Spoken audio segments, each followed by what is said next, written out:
నీతిమంతులకు కలుగు శ్రమలు అనేకములు అని మాట్లాడింది అందుకే.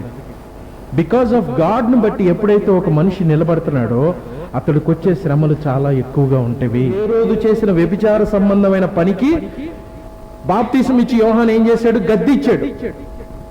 బాబు, నువ్వు రాజువి, ఇజ్రాయేలీయులకి రాజుగా ఉండిన నీవు నీ సహోదరుడి భార్యను తీసుకొచ్చి నీ దగ్గర పెట్టుకోవటం, వ్యభిచారం చేయటం తప్పు. నీ వల్ల దేవుడి నామం దూషించబడుతుంది. నువ్వు రాజువే పేరుకి, కానీ నువ్వు భ్రష్టమైన నీచమైన కార్యంలో ఉన్నావు, మారు మనసు పొందు అని గద్దించాడు. తప్పుని తప్పుగా చెప్పాడు. మరి ఎవరు చెప్తారు రాజులకి తప్పు ఇదని? ఆ రోజుల్లో చట్టాలు లేవు. రాజు ఏది చెప్తే అదే. రాజు ఇదిగో నాకు ఈ పని చేయాలి, నేను ఈ పని చేస్తాను అన్నప్పుడు దావీదు తనకు నచ్చిన వాళ్ళని తీసుకొచ్చుకొని వెళ్ళిపోయి పెట్టుకొని జీవిస్తున్నప్పుడు నాతాను వచ్చి చెప్పినంత వరకు లేదు, రాజుకి ఎదురు చెప్పడానికి లేదు. తీసుకొచ్చి all are equal before law, అందరూ చట్టం ముందు సమానమే, నువ్వు రాజు అయినా కూడా నువ్వు చేసిన పాపాలకు నువ్వు లెక్క చెప్పాల్సిందే అని మనము ఒక సిస్టమ్కి వ్యతిరేకంగా నిలబడుతున్నప్పుడు పర్సిక్యూట్ అవుతాం. ఒక సిస్టము, ఒక ఎస్టాబ్లిష్డ్ వరల్డ్ వ్యూకి, రాజులకి, పొలిటీషియన్స్కి, పెద్ద పెద్ద ఎగ్జిక్యూటివ్స్కి, కంపెనీస్లో ఉన్న సిస్టమ్కి వ్యతిరేకంగా మనం నిలబడ్డాము అంటే వీ విల్ బీ పర్సిక్యూటెడ్. మనల్ని ఖచ్చితంగా వాళ్ళు శ్రమ పెడతారు. ట్రూత్, సత్యం గురించి నిలబడతామంటే చాలా కఠినమైనది.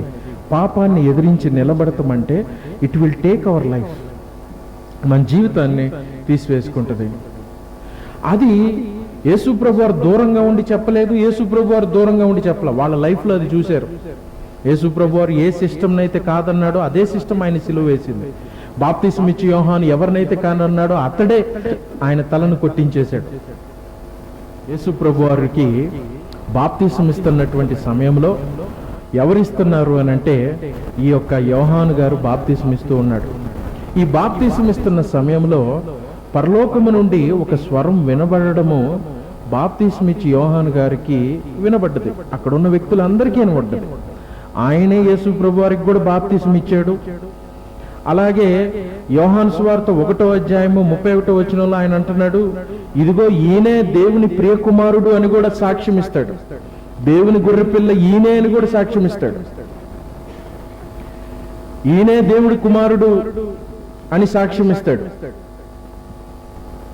యోహాను సువార్త 1వ అధ్యాయం నేను ఇక్కడ రాశాను చూడండి, 31 నుంచి 37 వచనాలు. ఇదిగోండి, ఈయన దేవుని కుమారుడని నేను తెలుసుకొని సాక్ష్యం ఇచ్చి తిని 34వ వచనంలో, మరునాడు మరలా యోహాను అతని శిష్యులతో ఇద్దరు నిలుచుండగా అతడు నడుచుచున్న యేసు వైపు చూచి ఇదిగో దేవుని గొర్రెపిల్ల అని చెప్పెను.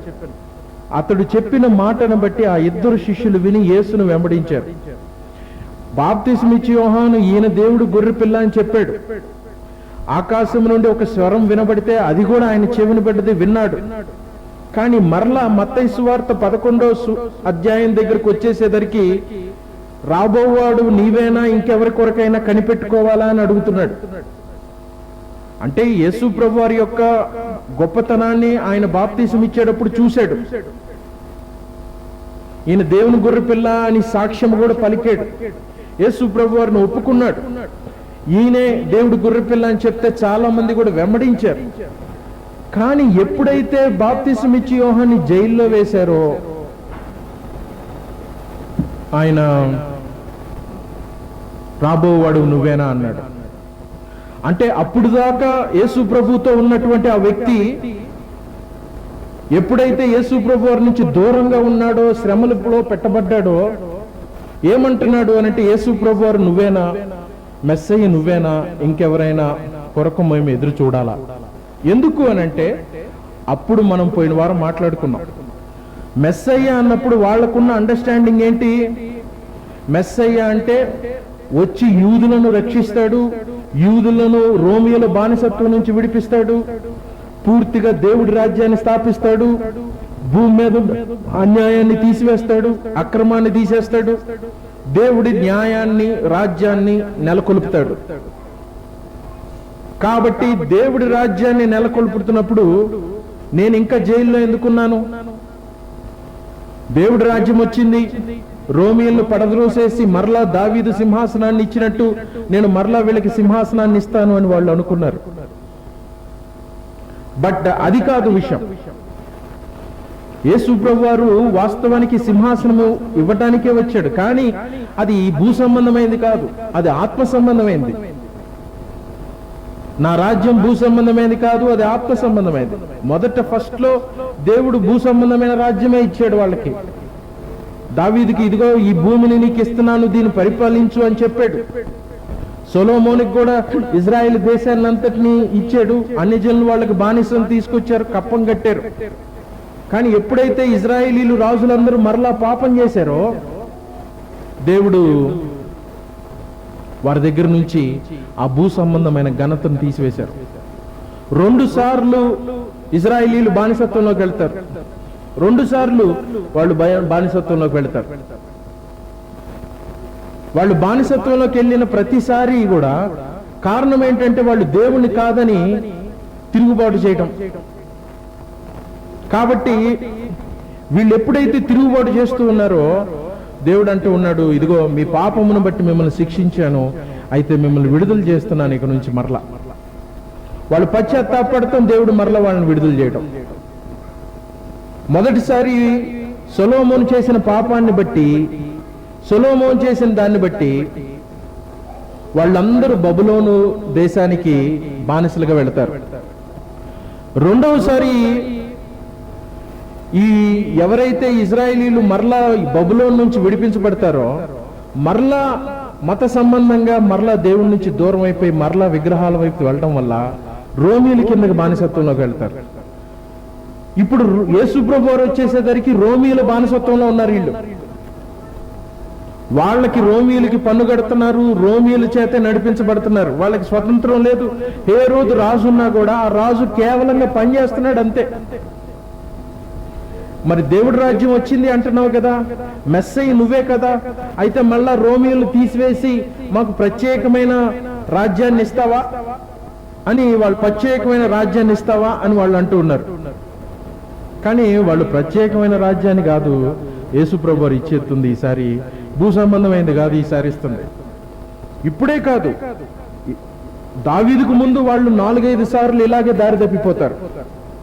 ప్రతిసారి దేవుడు వీళ్ళని ఒక భూ సంబంధమైన రాజ్యం ఇవ్వటం, వీళ్ళు పాపం చేయటం, మళ్ళీ అది పోవటం. అది లైక్ సిమిలర్ క్రిస్టియన్. పాపం చేయటం, దేవుడితో కొంతకాలం ఉండటం, పాపం చేయటం, మళ్ళీ దూరం అయిపోవడం, పాపం చేయటం, దూరం అయిపోవడం. ఇప్పుడు కూడా ఇజ్రాయేలీలు అనుకుంటున్నారు, మా మెస్సయ్య వస్తాడు, మాకు యుద్ధాలన్నీ పోతాయి, మేము మళ్ళా 3వ మందిరం కడతాము, మేము మరలా ఇజ్రాయిల్ దేశంలో వాళ్ళు అనుకుంటున్నారు, మేము మరలా ఆ యొక్క పెయ్యను తీసుకొస్తాము, బలిస్తాము, మా 3వ మందిరాన్ని కొడతాం, అక్కడున్న అలక్సా మాస్క్ ను పడగొడతాము. ఆ మాస్క్ ఎక్కడిది? అది సొలొమోను మందిరమే. అది దేవుడు దాన్ని పడగొడితే, దేవుడు దాన్ని అన్ని జనులకు అప్పగిస్తే ఇస్లాం వెళ్ళి వాళ్ళు దాన్ని పడగొట్టి పూర్తిగా మాస్క్ ను కట్టుకున్నారు. ఇప్పుడు యూదుల ప్లాన్ ఏంటి?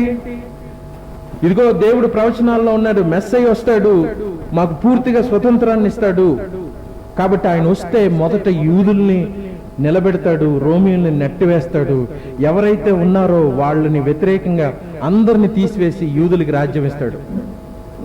ఇలా ఆలోచిస్తున్నప్పుడు యేసు ప్రభు వారు వచ్చి ఏం చేస్తున్నాడంటే, ఆయన నేను మిమ్మల్ని రోమియోల నుంచి విడిపించను, రోమియోల కంటే మీరే పాపం చేశారు, మీ హృదయంలో పాపపు తలంపులు నిండుగా పుష్కలంగా ఉన్నవి, మీకు రాజ్యం ఇచ్చినా కూడా మీరు దాన్ని పాడు చేస్తారు, కానీ మీరు దేవుడి కొరకు బ్రతకరు. కాబట్టి నేను వచ్చే ముందు నేను ఒక సేవకుడిని పంపిస్తా, నాకు ముందుగా ఒక సేవకుడు వస్తాడు, నాకు ముందుగా ఒక వ్యక్తి వచ్చి నా మార్గాన్ని సిద్ధపరుస్తాడు. ఆ వ్యక్తి ఎవరు అంటే బాప్తిస్మిచ్చి యోహాను. అతని గురించి యెషయా 40లో యెషయా 40వ అధ్యాయం 1వ వచనం కనుక చూస్తే చూడండి ఒకసారి. నా జనులను ఓదార్చుడి, నా జనులను ఓదార్చుడి, యెషయా 40వ అధ్యాయము. ఓదార్చుడి, యెరూషలేముతో ప్రేమగా మాట్లాడుడి, ఆమె యుద్ధ కాలము సమాప్తమైను, ఆమె దోషరుణము తీర్చబడెను, యెహోవా చేతి వలన ఆమె తన సమస్త పాపములను నీతి నిమిత్తమై 2 శ్రమ పొందెను. సమాచారం ఆమెకు ప్రకటించుడి, ఆలకించుడి, అడవిలో ఒకడు ప్రకటించుచున్నాడు, ఎట్లనగా అరణ్యములో యెహోవా మార్గము సిద్ధపరచుడి, ఎడారిలో మా దేవుని రాజమార్గమును సరళం చేయుడి, స్తుతి లోయను ప్రతి లోయను ఎత్తు చేయుడి, ప్రతి పర్వతమును ప్రతి కొండను అణచవలను, వంకరవి చక్కగాను కరుకైనవి సమముగాను ఉండవలను. యెహోవా మహిమ బయలుపరచబడినప్పుడు ఒక్కడును తప్పకుండా సర్వశరీరులు దాన్ని చూచెదరు. ఇలాగు జరుగునని యెహోవా సెలవిచ్చున్నాడు. అరణ్యములో ఒక స్వరము వినబడిద్ది. ఆ స్వరం ఏంటి అనంటే, యెహోవా మార్గాన్ని సిద్ధపరచుడి, ప్రతి లోయను, ప్రతి పర్వతమును, ప్రతి దాన్ని అణిచివేయండి, వంకరగా ఉన్నవేంటి సరం ఏంటి అలంకారంగా మాట్లాడుతున్నాడు. దేవుడు వస్తున్నాడు, గర్విష్ఠులను తగ్గించండి, దీనులను లేవనెత్తండి, అందరినీ రక్షణకు సమానంగా చేయండి. అలాగూ దేవుడు రాబోతున్నాడు అని ప్రతి ఒక్క వ్యక్తిని, దీనులను లేవనెత్తడానికి, అలాగే గర్వంగా ఎత్తుగా ఉన్న వ్యక్తుల్ని తగ్గించడానికి ఒక కఠినమైన వ్యక్తి కావాలి దేవుడికి. ఆ వ్యక్తే బాప్తిస్మిచ్చి యోహాను. ఒక శ్రమ పడేటువంటి వ్యక్తి, దేవుడి కొరకు నిలబడేటువంటి వ్యక్తి. ఇదే వచనము మనము మార్కు సువార్త 1వ అధ్యాయంలో చూస్తాం. మార్కు సువార్త 1వ అధ్యాయం చూడండి, మనం చదివాం. మార్కు సువార్త 1వ అధ్యాయము, ఎవరివయ్యా నువ్వు అన్నప్పుడు 2వ వచనంలో, ప్రభు మార్గమును సిద్ధపరచుడి, ఇదిగో నా దూతను నీకు ముందుగా పంపుచున్నాడు, అతడు నీకు మార్గమును సిద్ధపరచును. ప్రభు మార్గమును సిద్ధపరచుడి, ఆయన త్రోవలను సరళం చేయుడి, అరణ్యములో కేక వేయచ్చు ఒకని శబ్దము అని ప్రవక్త అయిన యెషయా చేత రాయబడినట్టు బాప్తిస్మిచ్చి యోహాను అరణ్యములో ఉండి పాప క్షమాపణ నిమిత్తము మారు మనస్సు విషయమై బాప్తిసము ప్రకటించుచూ వచ్చెను. అంతటా యూదయ దేశస్థులందరూ యెరూషలేము వారందరూ బయలుదేరి అతని యొద్దకు వచ్చి తమ పాపములు ఒప్పుకొనుచు యొర్దాను నదిలో అతని చేత బాప్తిసం పొందుచూ ఉండిరి. ఆ సమయం వచ్చింది, ఒక వ్యక్తి అరణ్యములో ఉండి నేను ప్రకటిస్తున్నాను, ఆ స్వరం నేనే అని మార్కు సువార్తలో ఆయన గురించి రాశాడు. యోహాను సువార్తలో యోహానే చెప్తాడు, నేను ఎవరివి, నువ్వు మెస్సయ్యవా అని అడిగినప్పుడు నేను మెస్సయ్యని కాదు, అరణ్యంలో ఒకని స్వరము నేనే, ఆయన మార్గాన్ని సిద్ధపరచడానికి నేను వచ్చాను అని చెప్తున్నాడు ఈయన. అంటే అతడు ఎందుకోసం ఈ లోకంలోకి వచ్చాడో, అతడు ఏం చేయాలో, అతడి పని ఏంటో ఒక క్లియర్ కట్ అండర్స్టాండింగ్ ఉన్న వ్యక్తి ఎవరు అంటే బాప్తిస్మిచ్చి యోహాను. మనకి మోస్ట్లీ మనం ఈ లోకంలో ఎందుకు వచ్చాం, మనం ఏం చేస్తున్నాం అన్నది మనకేం తెలియదు. ఉద్యోగం అయితే ఉద్యోగం చేయాలి, కుటుంబాన్ని చూసుకోవాలి, పిల్లల్ని చూసుకోవాలి, ఏదో ఒక డబ్బు సంపాదించాలి అని మనుషులు ఏ నిర్దేశం లేకుండా బ్రతుకుతూ ఉన్న వ్యక్తులకి అనుమానాలు చాలా ఉంటాయి. కానీ ఈ లోకంలో తాను ఎందుకు వచ్చాడో, ఎవరి కోసం వచ్చాడో తెలిసి కూడా అనుమానాలతోటి నింపబడ్డ వ్యక్తి ఈ బాప్తిస్మిచ్చి యోహాను. శ్రమ అంతగా మనిషికి దుఃఖాన్ని కలుగజేస్తుంది. శ్రమ అంతగా మనిషికి దుఃఖాన్ని, వేదన్ని కలుగజేస్తుంది. వాళ్ళల్లో అనుమానాన్ని తీసుకొస్తుంది. ప్రియ సహోదరులారా, అయితే మనం గమనించాల్సిన విషయం ఏంటి అని అంటే, ఇప్పుడు ఈయన ఎందుకు చెరసాల్లో ఉన్నాడు అని అన్నప్పుడు ఈయన గురించి మాట్లాడుతూ లూకాసు వార్త 3వ అధ్యాయం చూడండి, మీకు కొన్ని విషయాలు అర్థమైనవి, ఒక అండర్స్టాండింగ్ వచ్చింది కదా, ఈయన ఎందుకు వచ్చాడు, ఎవరు ఈయన, దేని గురించి మాట్లాడారు. ఇప్పుడు లూకాసు వార్త 3వ అధ్యాయం 19 చూడండి. ఇక్కడ ఈయన్ని ఎందుకు చెరసాల్లో వేశారో ఇక్కడ మాట్లాడుతూ ఉన్నారు. ఈయన ప్రభు మార్గాన్ని సరళం చేయడానికి వచ్చాడు. ఈయన ఎందుకు వచ్చాడు, ఈయన చేస్తున్న పని ఏంటో చూడండి. ఈరోజు చాలా మంది అంటారు కదా, నువ్వు పాస్టర్వి, నీ పాస్టర్ పని ఏంటంటే చెప్పుకోవడం, వాక్యం చెప్పుకోవడం, ఇంకా అంతకు మించి నువ్వేం చేయకూడదు. అదే కదా, అదే వాళ్ళు అనేది, పాస్టర్లు ఇంకా అంతకు మించి నువ్వు అదే. మా అంతకుముందు నా చర్చి ఉన్నవాళ్ళు, నువ్వు పాస్టర్వి, పాస్టర్ వరకు వాక్యం చెప్పు, నేనేం చేస్తే నీకెందుకు, నువ్వేం చేస్తే నీకెందుకు. బాప్తిస్మిచ్చి యోహాను ఏం చేస్తున్నాడు చూడండి. అయితే చతుర్థాధిపతి అయిన హేరోదు చేసిన సకల దుష్కార్యముల నిమిత్తం అతని సోదరుని భార్య అయిన హేరోదు నిమిత్తము యోహాను అతన్ని గద్దించినందుకు అది వరకు తాను చేసినవన్నీ చాలవన్నట్టు అతడు యోహాను చెరసాలలో వేయించెను. చతుర్థాధిపతి అయినటువంటి హేరోదు చేసిన సకల దుష్కార్యముల నిమిత్తము అతని సహోదరిని భార్య అయిన హేరోదు నిమిత్తము యోహాను అతన్ని గద్దించాడు. హేరోదు చేసిన చాలా తప్పులకి, అలాగే హేరోదు చేసిన వ్యభిచార సంబంధమైన పనికి బాప్తిసం ఇచ్చి యోహాను ఏం చేశాడు, గద్దించాడు. బాబు, నువ్వు రాజువి, ఇజ్రాయేలీయులకి రాజుగా ఉండిన నీవు నీ సహోదరుడి భార్యను తీసుకొచ్చి నీ దగ్గర పెట్టుకోవటం, వ్యభిచారం చేయటం తప్పు. నీ వల్ల దేవుడి నామం దూషించబడుతుంది, నువ్వు రాజువే పేరుకి, కానీ నువ్వు భ్రష్టమైన నీచమైన కార్యంలో ఉన్నావు, మారు మనసు పొందు అని గద్దించాడు. తప్పుని తప్పుగా చెప్పాడు. మరి ఎవరు చెప్తారు రాజులకి తప్పు ఇదని? ఆ రోజుల్లో చట్టాలు లేవు. రాజు ఏది చెప్తే అదే. రాజు ఇదిగో నాకు ఈ పని చేయాలి, నేను ఈ పని చేస్తాను అన్నప్పుడు దావీదు తనకు నచ్చిన వాళ్ళని తీసుకొచ్చుకొని వెళ్ళిపోయి పెట్టుకొని జీవిస్తున్నప్పుడు నాతాను వచ్చి చెప్పినంత వరకు లేదు, రాజుకి ఎదురు చెప్పడానికి లేదు. అరిస్టోక్రసీలో ఎందుకు 13వ శతాబ్దంలో ఫ్రెంచ్ రాజుని అక్కడ రెవల్యూషన్ జరిగింది ఏంటి అని అంటే, మ్యాగ్నా కార్టా అనే చట్టం తీసుకొచ్చి all are equal before law, అందరూ చట్టం ముందు సమానమే, నువ్వు రాజు అయినా కూడా నువ్వు చేసిన పాపాలకు నువ్వు లెక్క చెప్పాల్సిందే అని. మ్యాగ్నా కార్టా అనేది చట్టం ఏంటి అని అంటే all are equal before law, which comes again from the Bible. Basic గా బైబిల్ నుంచి వచ్చింది. ఇది రోమన్ క్యాథలిక్ మాంక్స్ ప్రీచింగ్ చేసిందే. అది సాల్వేషన్ కి అందరూ అర్హులే అన్నప్పుడు అధికారంలో కూడా అందరూ సమానమే అని దేవుని చేత నేర్పించబడ్డటువంటి బాప్తిస్మిచ్చి యోహాను హేరోదును చూసి గద్దించాడు. ఇదిగో నీ తప్పును చూసి నువ్వు మారుమనసు పొందాలి అని చెప్పాడు. ఏంటి ఈ సేవకుడి పని? మార్గం సిద్ధపరచడమే. దేవుడి యొక్క మార్గాన్ని సిద్ధపరచాలి. దేవుడి మార్గాన్ని సిద్ధపరచడం అంటే ఏంటి? కరుకుగా ఉన్న వాటిని, వంకరగా ఉన్న వాటిని సరిచేయాలి, ఎత్తుగా ఉన్న వాటిని అణిచివేయాలి, లోతుగా ఉన్న వాటిని పైకి తీసుకురావాలి. పాపంలో ఉన్న వాడిని దేవుడు సిద్ధపరచాలి. నీ పాపమును విడిచిపెట్టి సిద్ధపడు, దేవుడి రాజ్యం సమీపించబడి ఉన్నదని చెప్పాలి. గర్విష్ఠులుగా ఉన్న వాళ్ళకి చెప్పాలి, ఇదిగో నీ గర్వాన్ని విడిచిపెట్టి తగ్గించుకో, నువ్వు దేవుడి రాజ్యం సమీపించబడ్డది, నీకు తీర్పు సిద్ధముగా ఉన్నదని. He is the messenger.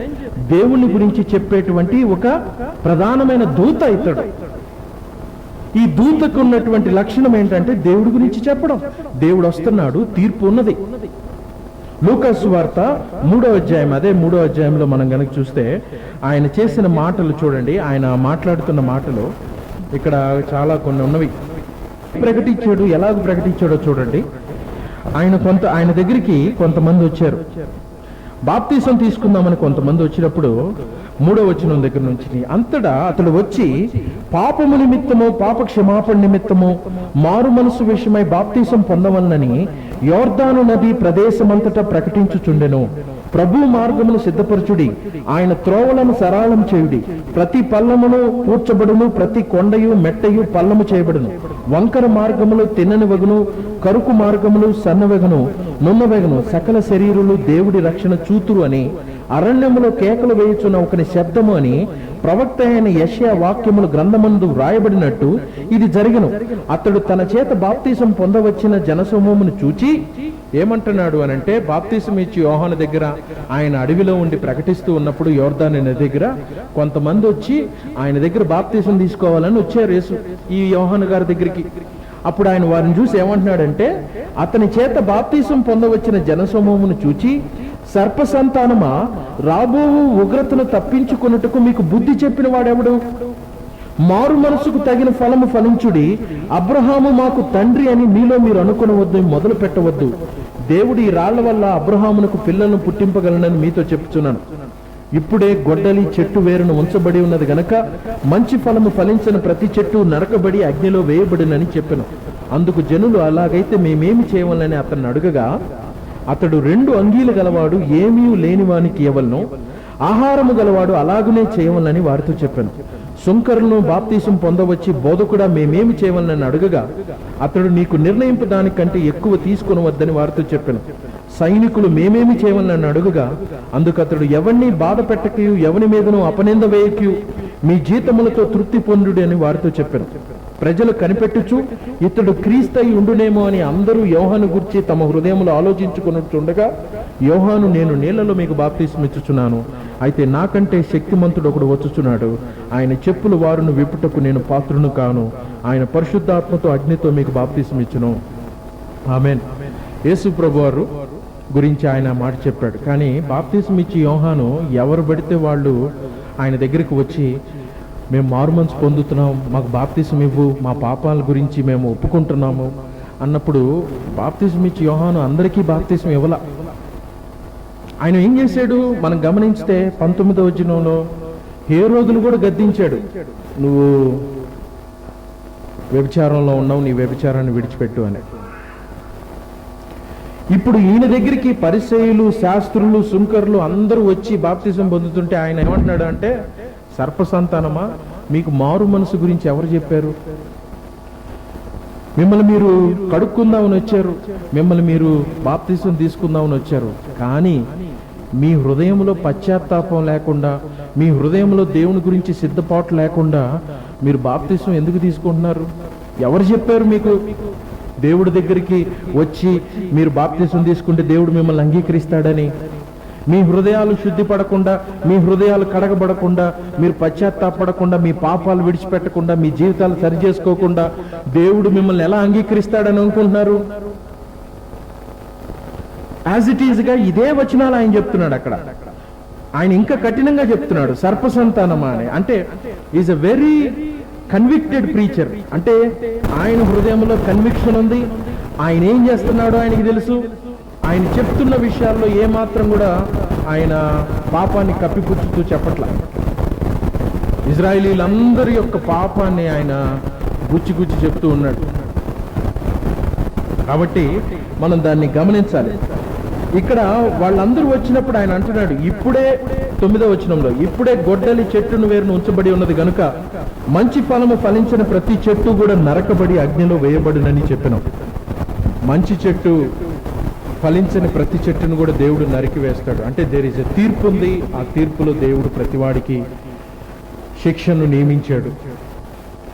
ఆ శిక్ష నుంచి తప్పించుకోవాలంటే నువ్వు మారుమనసు, అంటే హీఈస్ ప్రిపేరింగ్, దేవుడు రాబోతున్నాడు కాబట్టి మీ మనసులను సిద్ధపరచుకోండి అని చెప్పే స్వరం. కాబట్టి ఈయన పనిచేస్తుంది కూడా అదే.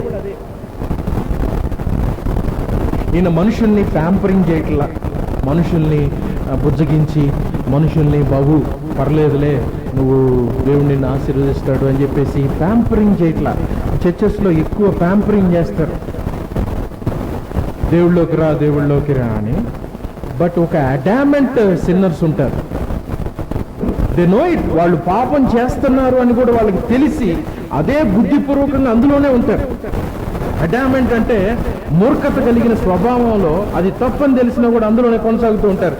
వాళ్ళ అలాంటి వ్యక్తులను చూసి యోహాను అంటున్నాడు, నువ్వు గనక మారు మనసు పొందకపోతే దేవుడు నిన్ను నిత్య నరకాగ్ని పంపిస్తాడు. దెర్ ఈజ్ నో, దేవుడి దగ్గర ఆలస్యం లేదు. ఈ జడ్జిమెంట్ ని, ఈ తీర్పుని మనుషులు సహించలేరు. ఇమాజిన్, మరి మా దగ్గరే చెప్తావా? పేదలము మీ దగ్గరికి వచ్చి బాప్తిసం తీసుకుందామని మీ దగ్గరికి వచ్చాం కాబట్టి మా దగ్గర నువ్వు నీ ప్రతాపం చూపిస్తున్నావు. రాజు దగ్గర ఏం చెప్పవా? ఐ డోంట్ కేర్, నేను రాజుకు కూడా చెప్తా నువ్వు వ్యభిచారంలో ఉన్నావు అన్నాడు. రాజు ఏం చేశాడు? తీసుకెళ్లి చెరసాల్లో వేశాడు. అంటే when you are committed to the word of God, దేవుడి వాక్యము సమానంగా అందరికీ అన్ని చోట్ల ఒకటే రకంగా నువ్వు చెప్తే యూ విల్ బి పర్సిక్యూటెడ్. నువ్వు ఖచ్చితంగా శ్రమలు పెట్టబడతావు. ఎందుకంటే మెసేజ్ ఒకటే, పాపము గురించి నువ్వు విడిచిపెట్టబడాలి, దేవుడితోటి సమాధాన పడాలంటే నువ్వు ఉన్న పాటున పశ్చాత్తాపడాలి. దెర్ ఈజ్ నో అవకాశం, మరలా అవకాశం కాదు.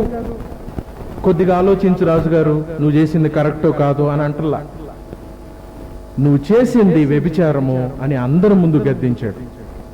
అలాగ చెప్పినందుకు అతడి తల నరికివేయబడుతుంది. తర్వాత అతడి తల ఈ బాప్తిస్మం ఇచ్చి యోహాన్నే తల నరికివేస్తారు. తర్వాత ఈ నోసిక్ ఆ తల నరికివేసే ముందు ఆయన మెస్సయ్య దగ్గరికి ఇద్దరిని పంపించాడు. రాబోవాడు నీవేనా? నేను ఇంకా జైల్లోనే ఉన్నాను, నేను వాక్యాన్ని ప్రకటించాను, నేను సత్యాన్ని సత్యంగా చెప్పాను, పాపం చేయుచున్న వ్యక్తిని చూసి గద్దించాను, వాడి పాపాన్ని మానుకుంటాడని, నేను ఇంకా జైల్లోనే ఉన్నాను ఎందుకు అని అడుగుతూ యేసు ప్రభు వారి దగ్గరికి మనుషుల్ని పంపించాడు. This is the whole context. ఒక కమిటెడ్ గా ఉన్న వ్యక్తి, ఒక స్ట్రాంగ్ గా తను నమ్మిన దాని కొరకు, అంటే దేవుడి కొరకే నిలబడ్డ వ్యక్తి. సద్దుకయ్యులు, పరిసయ్యులు అందరూ ఆయన దగ్గరికి వచ్చారు బాప్తిసం పొందడానికి. ఆయన అన్నాడు, నేను ఎవరికి ఇవ్వట్లా, మీరు మారు మనసు పొందండి. మీ హృదయంలో దుఃఖము పశ్చాత్తాపం అనేది ఈ రోజున ఇది లేకపోవడం మూలన చర్చెస్లో ఏమవుతుంది అనంటే ఆ మారు మనస్సు దుఃఖము పశ్చాత్తాపంతో పాపం గురించి భయం అనేది లేకపోవడం వల్ల మన ఆంధ్రాలో కానీ ఎక్కడైనా కానీ చాలా చోట్ల జరుగుతుంది ఏంటి అనంటే సంఘంలో ఆస్తుల గురించి, సంఘంలో ప్రధానత్వం గురించి, అధికారం గురించి వాళ్ళు కొట్టుకుంటూ, ఎందుకంటే వాళ్ళకి హంబుల్ నేచర్ లేదు. వాళ్ళు దేవుడి ఎదుట మేము దేవుడు చూస్తున్నాడనే భయం కానీ అది లేదు, అది పోయింది. ఇప్పుడున్నది ఎంత ఏంటంటే దేవుడు నిన్ను ప్రేమిస్తున్నాడు, దేవుడు నిన్ను ఒప్పుకుంటాడు, దేవుడిని పాపాలు కడుగుతున్నాడు, ఆయన కడుగుతాడు. కానీ నువ్వు బుద్ధిపూర్వకంగా దేవుణ్ణి కాదని తిరుగుబాటు చేస్తూ అడామెంట్గా బతికితే దేవుడు వెర్రివాడా? శరీర సంబంధమైన పంటను విత్తువాడు శరీర సంబంధమైన వాటినే కోస్తాడు. గాస్పెల్ని మనం ఎంత సీరియస్గా తీసుకుంటామో అంతే దాన్ని, సువార్తను అంతే నిర్లక్ష్యంగా చేసిన వ్యక్తులను చూసి ఆయన ఏం చేశాడు అని అంటే చాలా కఠినత్వానికి అప్పగించాడు. మనము ఒక సిస్టమ్కి వ్యతిరేకంగా నిలబడుతున్నప్పుడు పర్సిక్యూట్ అవుతాం. ఒక సిస్టము, ఒక ఎస్టాబ్లిష్డ్ వరల్డ్ వ్యూకి, రాజులకి, పొలిటీషియన్స్కి, పెద్ద పెద్ద ఎగ్జిక్యూటివ్స్కి, కంపెనీస్లో ఉన్న సిస్టమ్కి వ్యతిరేకంగా మనం నిలబడ్డాము అంటే వీ విల్ బీ పర్సిక్యూటెడ్. మనల్ని ఖచ్చితంగా వాళ్ళు శ్రమ పెడతారు. ట్రూత్, సత్యం గురించి నిలబడతామంటే చాలా కఠినమైనది. పాపాన్ని ఎదిరించి నిలబడతామంటే it will take our life, మన జీవితాన్ని తీసివేసుకుంటుంది. అది యేసుప్రభు వారు దూరంగా ఉండి చెప్పలేదు, యేసుప్రభు వారు దూరంగా ఉండి చెప్పలేదు. వాళ్ళ లైఫ్లో అది చూశారు. యేసుప్రభు వారు ఏ సిస్టమ్ అయితే కాదన్నాడో అదే సిస్టమ్ ఆయన సిలువ వేసింది. బాప్తిసం ఇచ్చి యోహాను ఎవరినైతే కాదన్నాడో అతడే ఆయన తలను కొట్టించేశాడు. తీర్మానం తీసుకొని నిలబడినప్పుడు కొంచెం శ్రమలు వస్తాయి. అందుకే ఈ రోజు ముందు వచ్చిన మనం మాట్లాడింది నీతిమంతులకు కలుగు శ్రమలు అనేకములు అని మాట్లాడింది. అందుకే బికాజ్ ఆఫ్ గాడ్ను బట్టి ఎప్పుడైతే ఒక మనిషి నిలబడుతున్నాడో అతడికి వచ్చే శ్రమలు చాలా ఎక్కువగా ఉంటాయి. ఇది బిబిలికల్ వరల్డ్ వ్యూ, ఇది వాక్యానుసారమైన దృక్పథం, ఆలోచన విధానం. ఇది దీన్ని మనం చేంజ్ చేయలేం. వీఆర్ ఇన్ దిస్, మనం ఇందులోకి వచ్చాం. ఎందుకు వచ్చాము అంటే ఇక్కడున్న ప్రతి ఒక్కళ్ళం కూడా మనం ఈ లోకంలో పాపం ఉన్నదని, అసహ్యం ఉన్నదని, చెడుతనం ఉన్నదని చూచి యేసుక్రీస్తు వారి దగ్గర నెమ్మది పొందడానికి వచ్చాం. పవిత్రంగా, పరిశుద్ధంగా బ్రతకడానికి మనం వచ్చాం ఇక్కడికి. యథార్థమైన హృదయంతో నెమ్మది కలిగి బ్రతకడానికి ఇక్కడికి వచ్చాం. కాబట్టి మనకి పాపం చేస్తున్న వ్యక్తులతోటి కానీ, పాపం చేస్తున్న మనుషులను చూసినప్పుడు జాలి కలగాలి, వాళ్ళని చూసి బాధ కలగాలి, వాళ్ళు ఏ విధంగా అయినా రక్షణ పొందాలి అని మనం వాళ్ళకి సువార్త చెప్పడానికి అది యోగ్యంగానే ఉండాలి. కానీ ఎప్పటికీ మనం వాళ్ళతో కలిసి మనం జీవించలేం. ఇమాజిన్, బాప్తిసం ఇచ్చి యోహాను హేరోదు భోజనం పెట్టాడు అనుకోండి, వెళ్ళి ఆయనతో పాటు రాజు పిలిచాడు కదా అని రాజు దగ్గర ఆయన కూర్చున్న భోజనంలో కూర్చొని భోజనాలు తింటాం అనుకోండి, ఎలా ఉంటుంది? ఇప్పుడున్న పాస్టర్కి ఎలా ఉంటుందో తెలుసా? కేసీఆర్ గారితో కూర్చొని క్రైస్తవ నాయకులు అందరూ భోజనం తింటున్నారు అనుకోండి, ఎలా ఉంటుంది? ఏ పెద్ద పాస్టర్ అయినా సీఎం గారితో కూర్చున్నాడు, పిఎం గారితో కూర్చున్నాడు అనుకుంటారు. చెప్తారా కేసీఆర్ నువ్వు జాగ్రత్త, నీ అధికారం నీ దగ్గర నుండి పోయిద్ది, నిజదేవుడు ఒక్కడే అని చెప్పగలరా? చెప్తారా? అలా చెప్పేవాడిని అసలు ముందు అక్కడ దాకా రానీడు. వీడెవడు ఇట్లా తేడాగా ఉన్నాడు, వీడు అడవిలో ఉన్నాడు, వీడు అడవిలో ఒక స్వరం అంట వీడు అంటారు. ఎందుకని? He is completely uncommon. అది అన్కామన్. ఇతడు committed to the word of God, దేవుడి వాక్యానికి నిలబడ్డ వ్యక్తి. ఆ రోజుల్లో ఈయన మాట్లాడుతున్నప్పుడు అనేకులు ఒప్పుకున్నారు, ఇదిగో ఇతడు సత్యాన్ని పలుకుచున్నాడు, దేవుడి వాక్యాన్ని పలుకుచున్నాడు. ఇమాజిన్, ఈ రోజుల్లో పాస్టర్లు వాళ్ళ పుట్టినరోజులకి సీఎంని పిలిచి కేక్ కోసి ఇద్దరు నోట్లో పెట్టుకుని తింటా హ్యాపీ బర్త్డే చెప్తే అండ్ ఈయన మంచి పాస్టర్ అవుతాడా? అంటే నువ్వు ఎవరితో తిరుగుతున్నావో వాళ్ళని బట్టి నీ వ్యాలిడిటీ పెరిగితే నువ్వు మనుషులను బట్టి నీ వ్యాలిడిటీయా, క్రీస్తుని బట్టి నీ వ్యాలిడిటీయా? క్రీస్తుని బట్టి ఒక మనిషి ఇతడు సత్యమైన బోధకుడు, ఇతడు పాపంలో ఉండేవాడు కాదు, కానీ ఇతడు తన ఆస్తుల్ని కాపాడుకోవడానికి, ఇతడు తను చేసేటువంటి ఆ బ్లాక్ మనీని ఎలాగైనా ఇన్కమ్ ట్యాక్స్లకి వెళ్లకుండా కేసులు తప్పించుకోవడానికి రాజకీయ నాయకులతో కూర్చొని వాళ్ళు చేస్తున్న పని ఏంటంటే మనుషులందరూ ఇది చూసి ఇది గొప్ప వ్యక్తులు అనుకున్నారు. కానీ ఏం చెప్తున్నాం, వాక్య ప్రకారం ఆ రోజున చాలా మంది, కొద్ది మందే దేవుడి రాజ్యంలో ఉంటారు. ఈ రోజున్న మోస్ట్ ఆఫ్ ది క్రిస్టియన్స్ లక్షలుగా ఉదయాన్నే లేచి వెళ్ళి ఆరాధించే చాలా మంది క్రైస్తవులు దేవుడి రాజ్యంలో ఉండరు. అనేకులు ఇదిగో నీ నామమును మేము ప్రవచించలేదా, మేము అద్భుతాలు చేయలేదా ప్రభువా, నేను అనుదినం నీ చర్చికి వచ్చి ఎన్నో స్పాన్సర్లు చేశాను, నువ్వు ఎవడో కూడా నాకు తెలియదు, నువ్వు నీతిని అనుసరించలేదు. ఆయన అంటాడు లూకాసు వార్త 3లో, మేమేం చేయాలి అని అంటే, ఇదిగో నువ్వు తగిన దానికంటే ఎక్కువగా తీసుకోకుండా 2 అంగీలు ఉన్నవాడికి నువ్వు లేంగని వాడికి ఇచ్చావా, నీవు దగ్గర ఉన్నటువంటి అన్యాయంగా, ఇక్కడ చూడండి ఏమంటున్నాడు, సుంకరులు 12వ వచనంలో, బాప్తీసము పొందవచ్చిన బోధకుడా మేమేమి చేయవలని అతన్ని అడుగగా, అతడు మీకు నిశ్చయింపబడిన దానికంటే ఎక్కువగా తీసుకోవద్దని వారితో చెప్పాను. సుంకరులు ట్యాక్స్ పన్ను వసూలు చేసేవాళ్ళు, నీ పన్ను కొట్టేస్తాను నాకు లంచం ఇవ్వని చెప్పేసి లంచాలు తీసుకుంటున్నారు. గుండితనానికి వ్యతిరేకంగా ప్రకటించాడు ఆయన. పోలీసులకి సైనికులు వచ్చి అడిగారు, ఏం చేయాలి మేము అన్నప్పుడు, ఎవని మీద అపనింద వేయొద్దు, మీకు కలిగిన జీతంతో తృప్తి పొంది ఉండండి, లంచాలు తీసుకోవద్దని చెప్పాడు. లంచాలు తీసుకోవద్దు, నువ్వు అన్యాయంగా ఉండొద్దు అంటున్నావు, ఎలా బ్రతుకుతారు? మా పెళ్లిళ్ళలో మా అమ్మాయికి ఇచ్చేటప్పుడే మేము చెప్తాం, మా అబ్బాయిది గవర్నమెంట్ ఉద్యోగము, శాలరీ 50,000, పై డబ్బులు 2 లక్షలు వస్తాయని నేరుగా చెప్పుకుంటాం మేము. మా దగ్గరికి వచ్చి నువ్వు ఇప్పుడు ఇలాగ అన్యాయం వద్దంటావేంటి? ఈ పాస్టర్ ఎవడైతే ఉన్నాడో వీడిని చంపేయండి ముందు, అసలు వీడు మాకు వినబడటానికి ఇష్టం లేదు. బాప్తిస్మం ఇచ్చే యోహాను వాళ్ళ వ్యవస్థకి వ్యతిరేకంగా ఉన్న వ్యక్తి. వీళ్ళు నిర్భయంగా పాపాన్ని చెప్పుకునేటువంటి ఈ వ్యక్తులకి బాప్తిస్మం ఇచ్చే యోహాను, అరే బాబు నువ్వు ఎవరిని బాధ పెట్టొద్దు, ఎవరి దగ్గర నువ్వు అన్యాయంగా తీసుకోవద్దు, నీ జీతంతో తృప్తి పొందంటే మా అమ్మాయి ఎలా సుఖపడిద్ది? మా అమ్మాయి సుఖపడదు. కాబట్టి ఇది దేవుడి వాక్యమని కాదు, ఈ కఠినమైన బోధ మనకు అవసరం లేదు. యేసు ప్రభు క్షమించేశాడు అందరినీ, ఇప్పుడు అందరినీ క్షమించేశాడు. కాబట్టి మనం క్షమాపణలో బ్రతుకుదాం, మన పాపాలని మనం తిరిగి తీసుకొచ్చుకుందాం అనేటువంటి మనస్తత్వాల్లో ఇజ్రాయేలీలు ఉన్నారు. ఇమాజిన్, ఇలాంటి వ్యక్తుల దగ్గరికి వెళ్ళి యేసు ప్రభు వారు మీకు దేవుడి రాజ్యం మరలా ఇస్తున్నాను నేను, ఈ భూమి అంతా మీదైపోయిద్ది అంటే ఏం చేస్తారు వాళ్ళు? ఇదంతా మాదే మా వాళ్లే అని చెప్పేసి రాజు పక్కన చేరతారు. దొంగలందరూ కూడా మరలా ఇజ్రాయిల్లో చేరతారు. వాళ్ళు చేసేదంతా పాపమే. యేసుప్రభు వారు వచ్చి, ఇదిగో మీరు దొంగ బోధకులు, గుడ్డి బోధకులు, ఇజ్రాయేలీలందరినీ చెదరగొట్టారు, ఇక్కడ నీతి లేదు, న్యాయం లేదు, యథార్థత కలిగి నడవట్లేదు, కాబట్టి ఈ మందిరాన్ని నేను పడేస్తాను, ఈ మందిరం పడిపోయిద్ది, మీ ఇజ్రాయేలీలందరూ కూడా బానిసలుగా మరలా వెళతారని చెప్పాడు.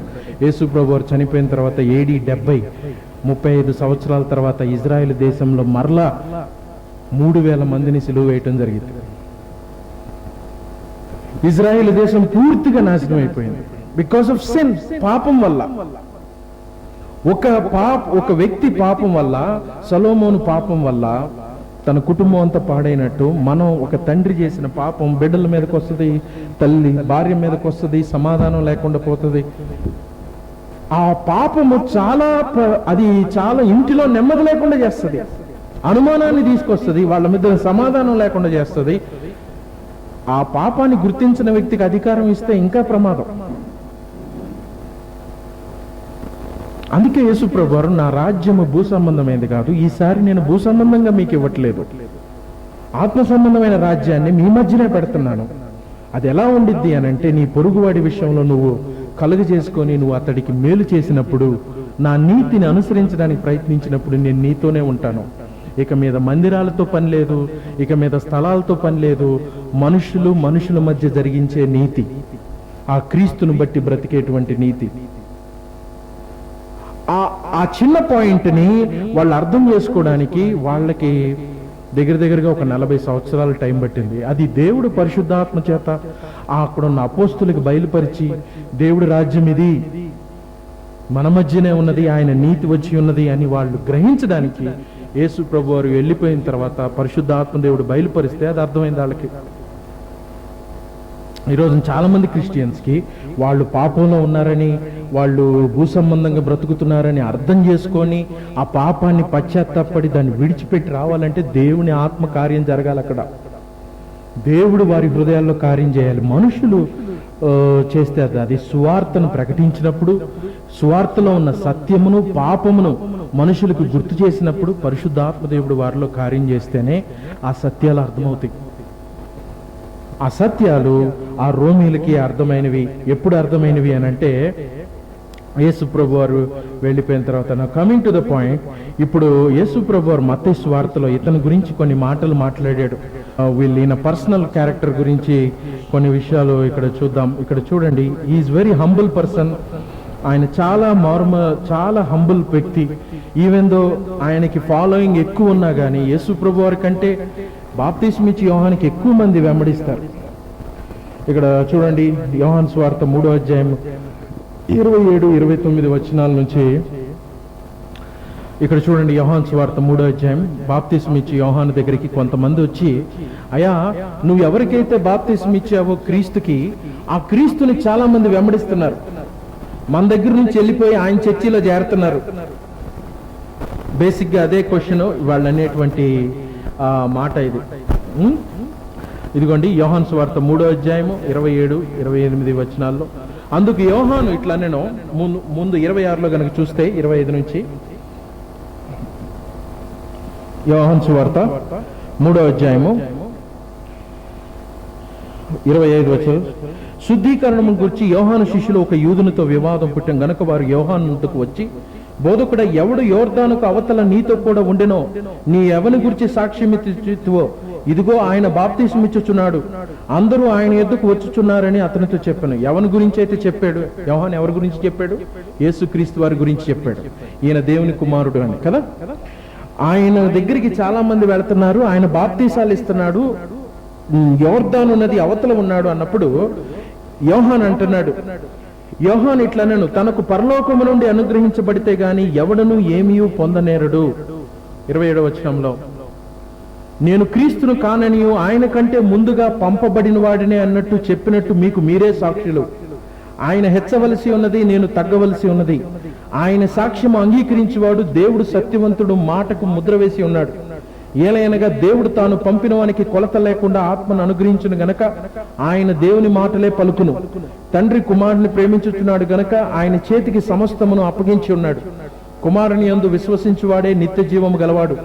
కుమారుడికి విధేయుని కానివాడు జీవము చూడడు, వాని కాని దేవుని ఉగ్రత వాని మీద నిలిచి ఉండును. ఆమేన్. ఆయన కుమారుడని తండ్రి ఆయనకి పరిశుద్ధాత్మనిచ్చి ముద్ర వేసి పంపించి ఉన్నాడని ఆయన శిష్యులకి చెప్తూ ఏమంటున్నాడంటే, బాప్తిస్మిచ్చి యోహాను, ఆయనకి పరలోకము నుండి సమస్తము అనుగ్రహించబడ్డవి. పరలోకము నుండి అనుగ్రహించబడితే గాని ఎవడియు ఏమీ పొందనేరడు. యోహాను యేసు గురించి చెప్తూ, యేసుక్రీస్తు వారికి పరలోకము నుండి పరిశుద్ధాత్మ అనుగ్రహించబడ్డది. కాబట్టి అంటే బేసిక్ గా ఆయన శిష్యులు వచ్చి యోహాన్ని అడుగుతున్నారు, ఇదిగో నువ్వు ఎవరి గురించి అయితే చెప్పావో ఆ వ్యక్తి అక్కడ కొంతమందికి బాప్తిసం ఇస్తున్నాడు అని అన్నప్పుడు, పర్లేదు ఆయన బాప్తిసం ఇవ్వని, ఆయనకి పరిశుద్ధాత్మ ఇవ్వబడ్డది, ఆయన పరలోకము నుండి పొందితే గాని ఏవుడు ఏమీ పొందనేరడు.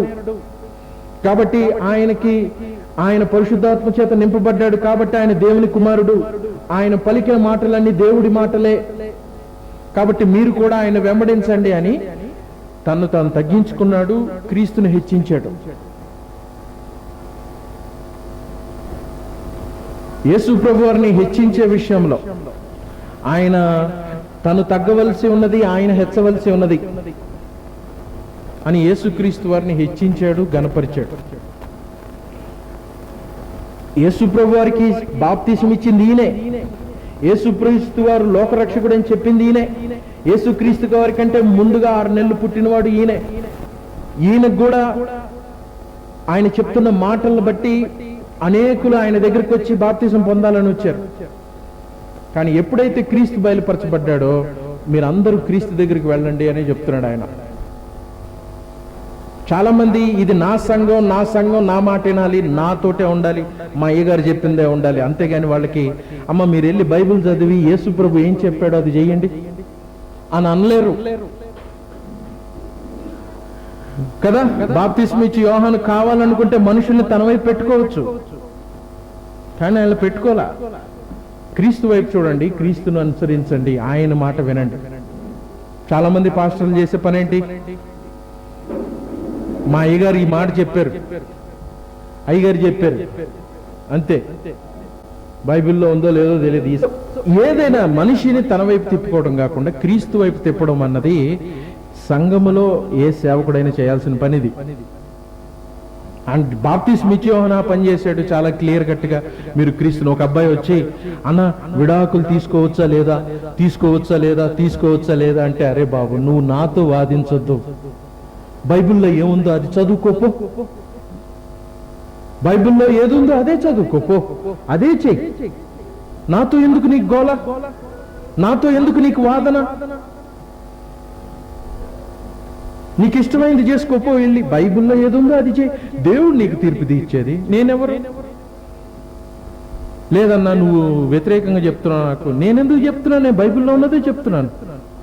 నీకు నచ్చితే అది అనుసరించు, నచ్చకపోతే నన్ను కాదు ద్వేషించాల్సిందే. నువ్వు బైబిల్ని ద్వేషించాలి, నువ్వు వాక్యాన్ని ద్వేషించాలి. వాక్యంలో విడాకులు ఇవ్వద్దని ఉంది, ఏకపత్ని పురుషుడిగానే ఉండమని ఉంది. నో మ్యాటర్ వాట్, నువ్వు ఏకపత్ని పురుషుడిగా ఉండను, నేను 2 పెళ్లిళ్ళు చేసుకుంటాను, నీతో సేవ చేస్తానంటే కుదరదు. అక్కడ వాక్యానికి నువ్వు లోపడి ఉండాల్సిందే, తప్పదు. నాకు కాదు, నువ్వు నాతో కాదు యుద్ధం చేయాల్సింది, బైబిల్తో, దేవుడితో యుద్ధం చేయాలి. మనుషులు అది అర్థం చేసుకోవాలి. క్రీస్తు మాట ప్రధానంగా తీసుకొని వారి జీవితాల్లో అది మూలంగా ఉండాలి. బాప్తిస్మిచ్చే యోహాను ఆయన చాలా హంబుల్ గా ఉన్నాడు, ఆ పని చేశాడు. ఆయన చెప్పిన మాటలు మీరు వినండి, క్రీస్తు మాట వినండి. యేసు ప్రభు వారి మాట మీదే మన జీవితాలు కట్టబడి ఉండాలి. యేసు ప్రభు వారు అన్నాడు, ఇదిగో మీరు ఎవరికి ఏమీ వచ్చి ఉండొద్దు అన్నాడు, మనం వచ్చి ఉండకూడదు అంతే. There is no question back, ఇంకా అక్కడ వేరే క్వశ్చన్ లేదు. నీ మాట అవునంటే అవును, కాదంటే కాదు, అంతే. Simple, life is very simple. అంతవరకే ఉండమని చెప్తూ ఉన్నాడు ఆయన. Well let us see.